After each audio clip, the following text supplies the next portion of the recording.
नमस्कार, मैं रवीश कुमार। दोस्तों, क्या आपने वह खबर नहीं सुनी जिसमें अदालत के ताजा फैसले ने प्रधानमंत्री मोदी और चुनाव आयोग की मुश्किलें बढ़ा दी हैं? जो नेता संसद में गूंजती आवाज में विपक्ष को चुप करा देता था, आज वही सबकी चुपचाप सुन रहा है।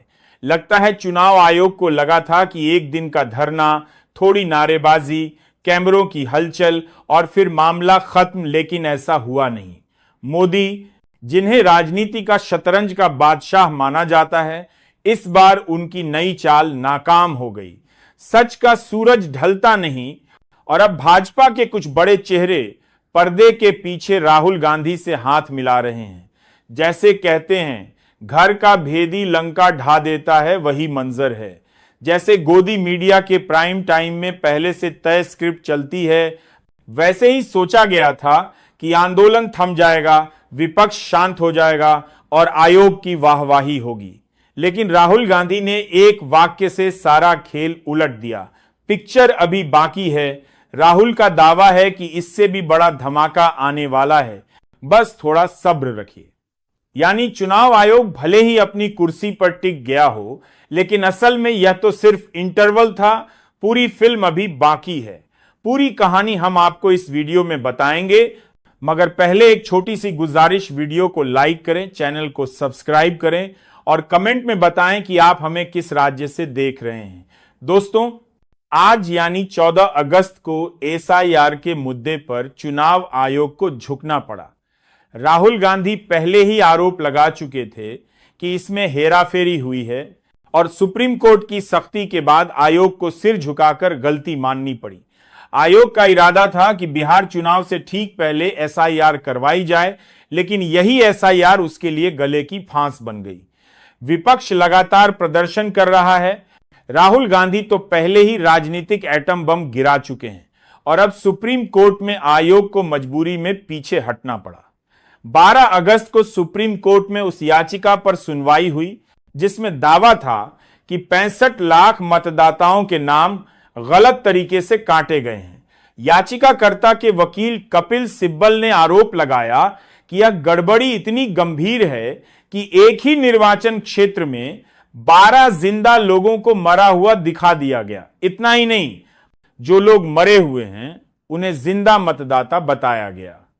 आयोग की ओर से वकील राकेश द्विवेदी ने सफाई दी कि इतनी बड़ी प्रक्रिया में गलतियां हो जाना सामान्य है और यह महज मसौदा सूची है जिसे अंतिम सूची से पहले सुधारा जा सकता है। उनका दावा था कि गलतियां जानबूझकर नहीं की गईं और हर शिकायत पर कार्रवाई होगी।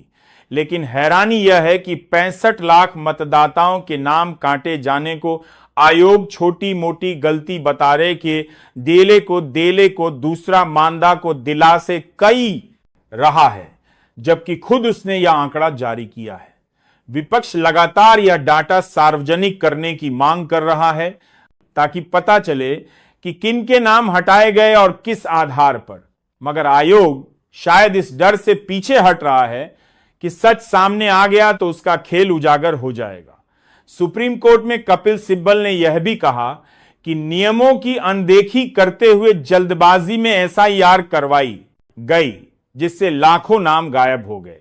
अदालत ने भी सख्त लहजे में कहा कि ठोस सबूतों के साथ तैयार रहिए, क्योंकि अगली सुनवाई में मतदाताओं की कुल संख्या, मृत घोषित लोगों और हटाए गए नामों का ब्यौरा मांगा जाएगा। साफ है, आयोग अपने ही जाल में फंस गया है।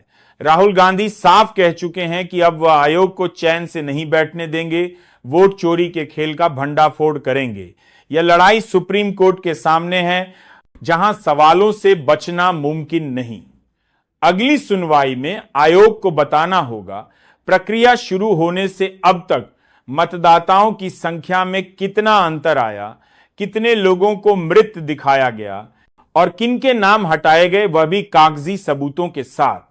अदालत ने चेतावनी दी है कि कोई चालबाजी नहीं चलेगी, पारदर्शिता और निष्पक्षता साबित करनी होगी। मतलब अगर बड़े पैमाने पर गड़बड़ी मिली तो सुप्रीम कोर्ट सख्त कदम उठाने से पीछे नहीं हटेगा। उधर राहुल गांधी ने एक और मामला उजागर किया, मिनीता देवी का। उनका नाम मतदाता सूची में पहली बार दर्ज हुआ और उम्र 124 साल लिख दी गई। विपक्ष का कहना है कि यह एसआईआर में बड़े पैमाने पर फर्जीवाड़े का सबूत है। संसद के बाहर विपक्षी सांसदों ने उनकी तस्वीर वाले टी शर्ट पहनकर प्रदर्शन किया। कुल मिलाकर चुनाव आयोग के हालात खराब हैं, पहले से सुप्रीम कोर्ट में घिरा है और अब आंकड़ों का सच पेश करने की तलवार लटक रही है। देखना होगा कि अगली सुनवाई में आयोग क्या पेश करता है और क्या विपक्ष के आरोप कि एसआईआर प्रक्रिया पारदर्शी नहीं रही और विपक्षी वोटरों के नाम काटे गए साबित हो जाते हैं। दोस्तों, अब सवाल सिर्फ आंकड़ों का नहीं बल्कि भरोसे का है। जिस चुनाव आयोग को जनता लोकतंत्र के प्रहरी के रूप में देखती थी, उसी पर अब पारदर्शिता से समझौता करने के आरोप लग रहे हैं। यह लड़ाई सिर्फ विपक्ष बनाम सत्ता नहीं है, यह लड़ाई उन करोड़ों लोगों की उम्मीदों की है जिन्होंने वोट डालते समय यह भरोसा किया था कि उनका एक एक वोट सुरक्षित है और उसकी गिनती ईमानदारी से होगी। लेकिन आज हालत यह है कि संसद से लेकर सुप्रीम कोर्ट तक सवाल वही है, क्या मतदाता सूची के साथ खिलवाड़ हुआ, और अगर हुआ तो इसमें कौन कौन शामिल है। सुप्रीम कोर्ट की सख्ती के बाद अब मोदी सरकार और आयोग दोनों के सामने सबसे बड़ी चुनौती यह है कि वे देश को भरोसा दिलाएं कि लोकतंत्र के साथ कोई धोखा नहीं हुआ। लेकिन सच यह है कि जब आंकड़े ही सवालों में घिर जाएं तो भरोसा अपने आप डगमगा जाता है।